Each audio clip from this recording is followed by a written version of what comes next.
Welcome to the Real Estate Investing Club. This is the place everyday real estate investors gather to share their best stories, biggest insights, and favorite tactics to grow a portfolio of cash flowing properties in today's market. Here's your host, Gabe Peterson.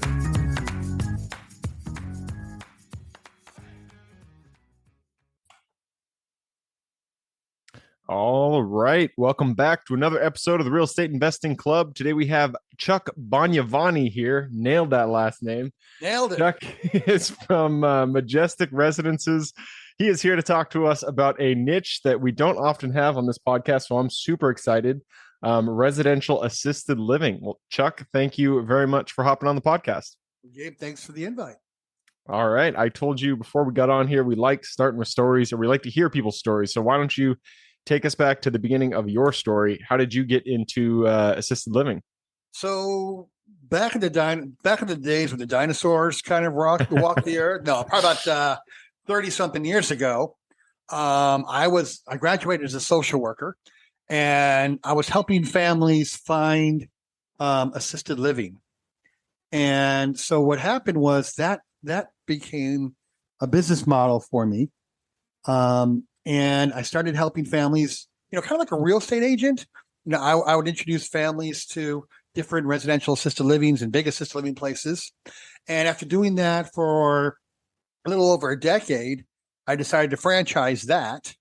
And that franchise became the largest franchise in this space, and still is, for senior placement, or kind of like a real estate agent. And then in 2020, in the middle of the pandemic, when everyone else was panicking, I saw an opportunity, and that was franchising the residential assisted living space. So we sold our first franchise in 2021, and brings us to where we are today. Perfect, man. I love it. So you got started as a social worker in the trenches, as they say, and then you went up to make your own franchise. That's really exciting. Yeah, social workers don't make enough money, so I had to do something. So I hear, and that's a shame. They should definitely be paid more. All right. So, we talked a little bit before we hopped on here about your model, and it really is intriguing to me. So why don't you kind of explain what you guys do at Majestic Residences and just kind of how the model works? Sure. Well, a residential assisted living home is, pretty much what it sounds like. It's a assisted living facility in a residential neighborhood. So depending on the state, we can have 6 residents to 16 per home. So again, these are homes you probably have one next door to you, not specific, but I can tell you that any one of your listeners definitely has one within a mile of them. There's over 30,000 of them across the nation. So they're licensed by the state, just like nursing homes are, just like the big assisted living places that you drive by. But these are in small residential neighborhoods. HOAs can't stop them. They can't make them not open up. So they're just, they're residential assisted living homes for seniors who need just a little bit more help than those who are going to the big places. Got you. And you mentioned before we get on here, you guys work specifically, the reason that you're on this podcast is you have worked specifically with investors who have properties out there that could be leased out, and your franchisees are some of the people that can rent these properties from them. A lot of questions jump into my mind. The first being, a lot of investors, when we buy single family houses, we buy them with the intent to rent out to individual families, and they're not specifically designed for someone with disabilities, somebody with access issues. If an investor like myself had a single family and he wanted to rent it out to your space, would they have to change the structure itself? The only thing by the way, that's a great question. The only thing they have to do is might be needing a ramp in the front door if there's a step, right? We're looking for ranch style homes, preferably 4 bedrooms. Because with a 4-bedroom home and an attached garage, we can build more bedrooms in the garage. We could maybe change a dining room into a bedroom. So out of a 4-bedroom house, you can actually get 10, maybe more residents in that home, because some of the rooms are semi-private also. So as far as like there's really minimal ADA requirements, and actually any kind of upgrade or reconstruction is really between the franchisee and the investor. So Yeah, and that was going to be my next question is it essentially triple net when you between the franchisee and the house owner? Yeah. Sorry. It's essentially triple net. And, we look at, that magic 1% or so for lease. So if you buy the home for $600,000, it's $6,000 for the lease, triple net, definitely. Got you. Okay. So that was my next question is how does rental rates compare? If I were to have a single family house, I can rent that house out for, let's just say $2,500. Mm-hmm. What is it renting for Majestic residence to one of your lessees? Depending where it is, probably double of what you would normally charge. And the great thing about this is our franchise agreements are 5-year agreements. So, wow. Yeah, so it's a longer term lease, and you don't have to worry about them leaving in the middle of the night with your refrigerator. And the other thing is that as an organization, as a franchisor, we're overseeing the homes too. So we're making sure that they're in top shape, along with the franchisee themselves. Got you. Interesting. So what are other considerations that, an investor, somebody who owns the house, would be wanting to, think about before they decided to take the first step towards, renting their house out to assisted living? Sure. Again, any kind of reconstruction or whatever is between the franchisee and the investor. We usually take, one bathroom and pretty much make one big shower room. So we take one bathroom, leave the commode, leave the sink, but probably make it a pedestal, and then take the bathtub out, put in just a walk-in shower per se, and tile about half the room. So there's no, issue with any kind of problem with water with taking the shower. But everything else, really, there's no other ADA requirements for that. And again, that can be worked out between the franchisee and the investor. It's amazing. I saw one of my franchisees was a flipper, and he made some changes in the garage. He made 3 bedrooms, and then he called the fire department to come over and give him code for his sprinkler system. Right? You know what happened? I don't even have to say it. The fire came in and said, "Take these 3 rooms down, and then we'll code you to build them again." And he did. And I can tell you, I went there afterwards, and I couldn't even tell there were 3 bedrooms there. So converting it back really isn't too much of a problem. Interesting. Okay. How about the demand side? So I see, especially with things like short-term rentals on the Airbnb got so big and people just flooded into the space. And in a lot of markets, there is an oversupply of short-term rentals.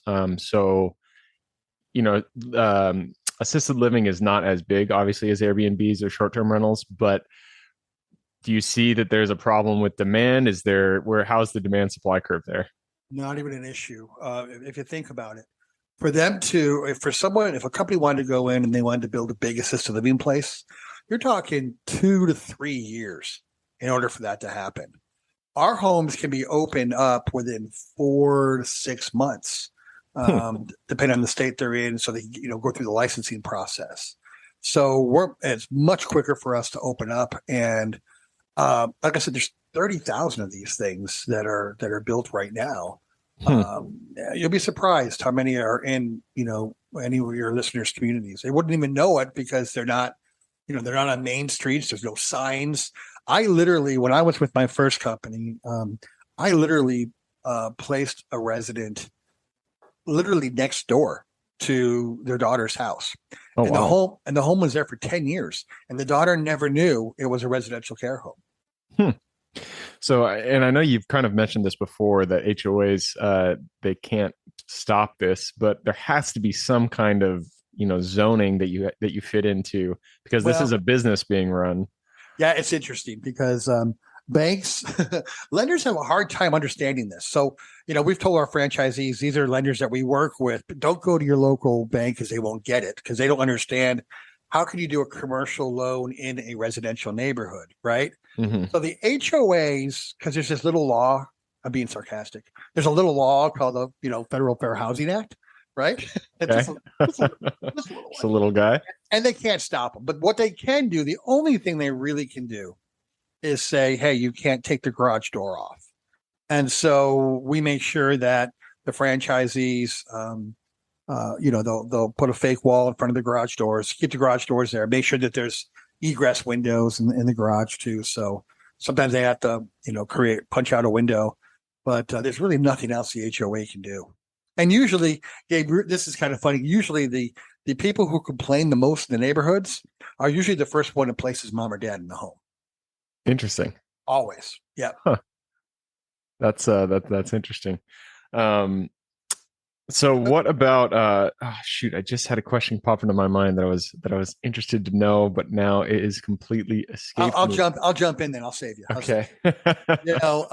We are, when you think about what McDonald's did, McDonald's was the first ones to really lease the properties back to the franchisees. That's kind of like what we're doing, except we're looking for investors to do that for us.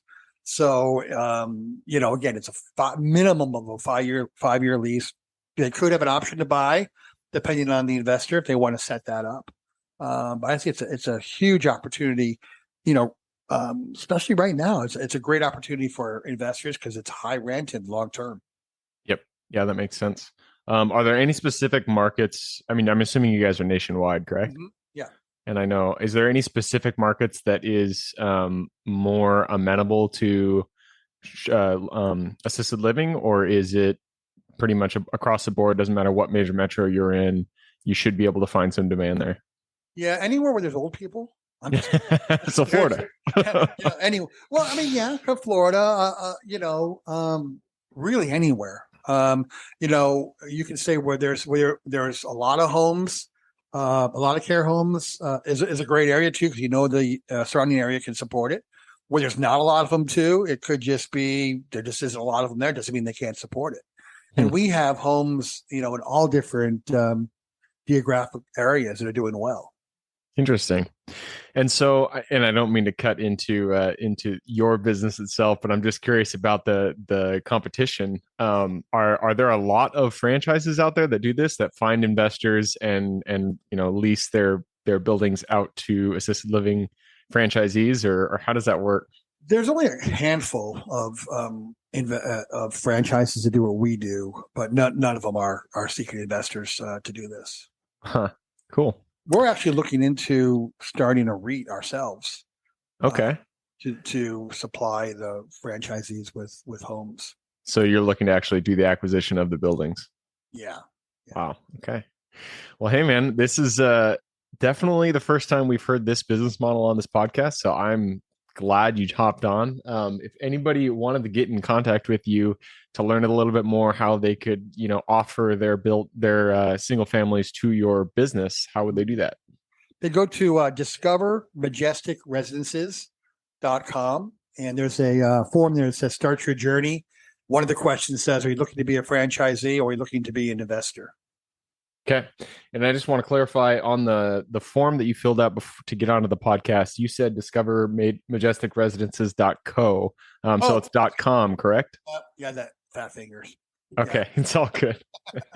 So Discover Majestic Residences, plural, and that's .com. And I'll put that in the show notes. So if you guys want to reach out to Chuck and get involved in Majestic Residences, you can get in there. And then that pushes us into the end round here. I just took a peek at the clock. We have gone through our time, so it's time to jump into the quick question round. Are you ready? Oh, I'm ready. Let's do it. It starts with books. I know we talked about this one earlier. Yep. I know you guys don't invest specifically in real estate, so you can talk about just any business book, but give me 2 recommendations, one for general life wisdom and then one for business specific. The Obstacle is the Way. I don't know who wrote it. Yeah, that is a really good one. Great book, and I wasn't prepared for 2, so I'm kind of thinking the other one. Wow. I just went blank. That's all right. That's a good one. The Obstacle is the Way. That's Ryan Holiday is the author. It's a really good, it's all about Stoic philosophy. One of my favorites. Everyone should read it. There you go. Moving on. This next question is for your younger self. So if you could go back to the Chuck who was just getting out of college as a social worker, go to him, look him in the eye, give him one piece of advice moving forward. Best advice I would probably say to the old Chuck is, when people say you can't do it, that just means they can't do it. So just continue to do it. Ooh, I like it. That's a good spin on that age-old wisdom. And that moves us to the next question. This one is habits. Habits form the foundation of our life. So if you could point to one thing you do every single day that contributes the most to your overall health, well-being, and happiness, what would that be? Wake up early. Waking up early. That is crucial for sure. I know these, we've been on a few vacations, me and my girlfriend recently, and I've been creeping up with the alarm. So I think today I got up at 7, but usually I get up at around 5:30. I got to get back into that habit. All right. And that moves us to the next question. This one is, I'm going to ask this question anyway. I know you guys don't buy buildings, but the question is, United States, it's a very big place, which means there's a lot of opportunity out there. Which metro are you most excited about expanding in for your business today? Actually, internationally is a big one for us. We do have a home that will be opening in Dominican Republic in the fall. Oh, wow. But as far as the states go, Florida, just because there's such a need there. There's a lot of homes there, don't get me wrong, but there's a lot of homes that aren't to our standards. So Florida's a big one for us. Gotcha. Florida. And there's a lot of old people there. Mm-hmm. All right. And that moves us to tools. Tools, they are the backbone of every business. So if you could point to one tool, and we're talking software tools, what is the software tool that you could not live without? We have a CRM that we use called Pipedrive. Pipedrive.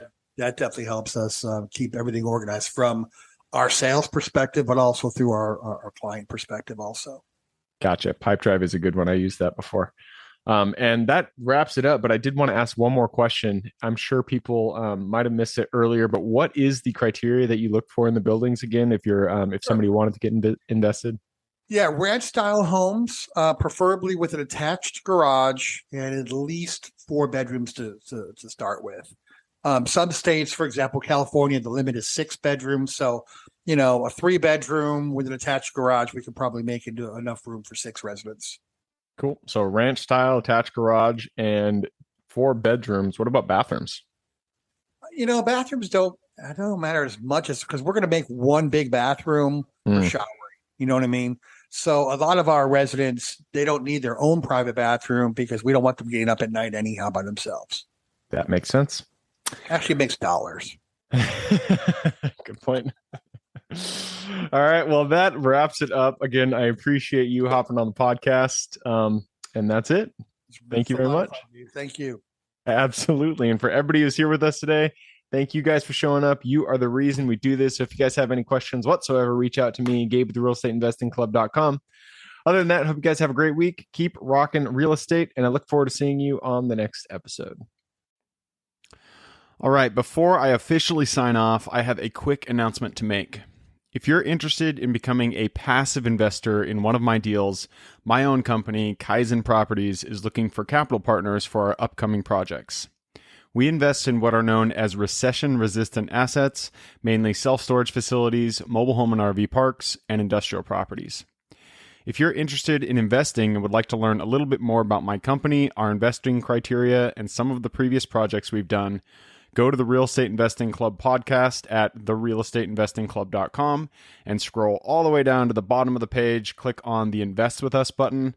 That'll pop up the investor form. Fill that out, and we will reach back out to you as soon as we can. Or if you prefer a little bit more of a personal touch, you can reach out to me at gabe@therealestateinvestingclub.com. So really, that is it. Again, it was a pleasure hanging out with you guys during this episode, and I look forward to seeing you on the next episode.